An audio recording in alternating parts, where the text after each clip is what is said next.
পর্ণা সৃজনের কাছ থেকে দূরে সরে আসারই সুযোগ নিল অভিমন্যু। হ্যাঁ বন্ধুরা, নিমফুলের মধু সিরিয়ালে আজকের পর্বে তোমরা এরকমটাই দেখতে পাবে। পুরো গল্পটা জানতে হলে প্লিজ লাইক দিয়ে সঙ্গে থেকো।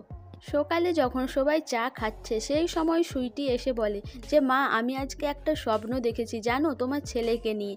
আমি স্বপ্ন দেখছি তোমার ছেলে আমার জন্য একটা সোনার গয়না গড়িয়ে এনেছে, আমার গলায় পরিয়ে দেওয়ার জন্য 100 বার বলছে। আমি যতবার না বলছি তোমার ছেলে আমাকে জোর করে ওই হারটা গলায় পরিয়ে দিচ্ছে। এটা শুনে সবাই অবাক হয়ে যায়। তখন জেঠিমা বলে, এইসব কি বলছো সুইটি? তুমি তো ভালো করেই জানো যে সৃজনের সাথে তোমার বিয়ে হয়নি, আর পর্ণার যখন সব স্মৃতিশক্তি ফিরে আসবে তখন তোমার কি হবে ভাবতে পারছো? তখন সুইটি বলে যে পর্ণার কখনোই স্মৃতিশক্তি ফিরবে না, আর ওটা নিয়ে কোনো কথা বলো না, ও মেয়ে যে গায়ে পড়া। জেঠু বলে যে বেশি কথা বলো না, তুমি এই বাড়ির কেউ নয়। তখন সুইটি বলে, আপনি কেন কথা বলছেন? আমরা স্বামী স্ত্রীর মধ্যে কথা বলছি।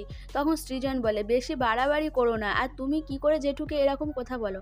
আমার হাতে কি আছে দেখতে পাচ্ছ তো, এই ব্রাশ দিয়ে তোমার মুখ ঘষে দেবো ভালো করে। তখন জেঠু বলে, মুখে বলছিস কেন, যা গিয়ে ঘষে দে। এরপর সৃজন যায় সুইটির কাছে ওই ব্রাশ দিয়ে মুখ ঘষে দিতে। তখনই সুইটি ছুটোছুটি করা শুরু করে দেয়। সৃজনও তার পেছন পেছন ছোটে। সেই সময় পর্ণা স্নান করে বেরিয়ে আসে। পর্ণার গায়ের উপর পড়ে যায় সৃজন। ওই অবস্থায় দুজনে পড়ে থাকে, দুজন দুজনের দিকে তাকিয়ে থাকে। এটা দেখে বাড়ির সবাই লজ্জা পেয়ে যায়। এদিকে বর্ষা বলে যে এতক্ষণে ওদের রাগ অভিমান সব কিছুই ভেঙে যাবে। এদিকে সুইটি বলে যে অনেকক্ষণ তো হলো ওইভাবে পড়ে রয়েছো, এবার তো ওঠো, আমার স্বামীর উপরে এভাবে পড়ে রয়েছো কেন? তখন সৃজন বলে যে বেশি কথা বলো না, আবার কিন্তু গিয়ে ঘষে দেব। এরপর পর্ণা বলে, আপনি থামুন না, সকালবেলা কি শুরু করেছেন? সেই সময় পাড়ার সবাই এসে হাজির হয় বর্ষা মঙ্গল উৎসবের নিমন্ত্রণ করতে।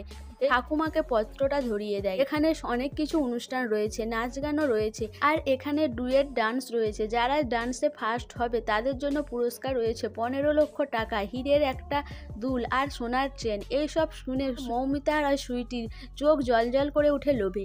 এদিকে কৃষ্ণাও মনে মনে লোভ করতে থাকে। এরপর পর্ণা বলে যে আমি তো আর পার্টিসিপেট করতে পারবো না, আমি তো এই বাড়ির কেউ নই, আর আমি কার সাথেই বা ডান্স করব। এদিকে কৃষ্ণা মনে মনে ভাবে সে তাহলে সুইটির সাথে নাচ করবে। সেই সময় মৌমিতা বলে যে সুইটি আর আমি নাচ করব। এটা শুনেই কৃষ্ণা রেগে যায়, বলে সুইটি কেমন দেখেছো, সময় মতো পাল্টি খেয়ে গেল, ও গিয়ে মৌমিতার সাথে ডান্স করবে, আমি তো ভেবেছিলাম আমি করব। এরপর কৃষ্ণা বলে যে বাড়ির সবাই ডান্স করবে, এটা কি করে মা আর বরদা তোমরা মেনে নিচ্ছ, আমি তো ভাবতেই পারছি না। এরপরেই ঠাম্মি বলে যে তোমার ইচ্ছায় তুমিও করো, তাহলে তুমি সবাইকে বাধা দিও না।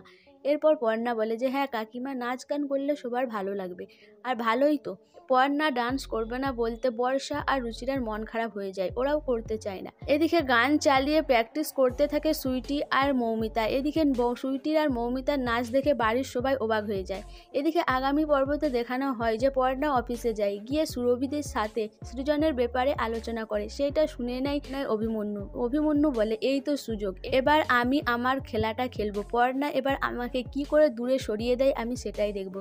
সো বন্ধুরা, পর্ণা যে সৃজনের কাছ থেকে দূরে সরে আসছে, এতে কি পর্ণারই বিপদ হতে চলেছে? তোমাদের কি মনে হয় অবশ্যই আমাকে কমেন্ট করে জানাবে। আর আমার ভিডিওটা ভালো লাগলে প্লিজ সাবস্ক্রাইব করে দিও, আর লাইক কমেন্ট শেয়ার করো।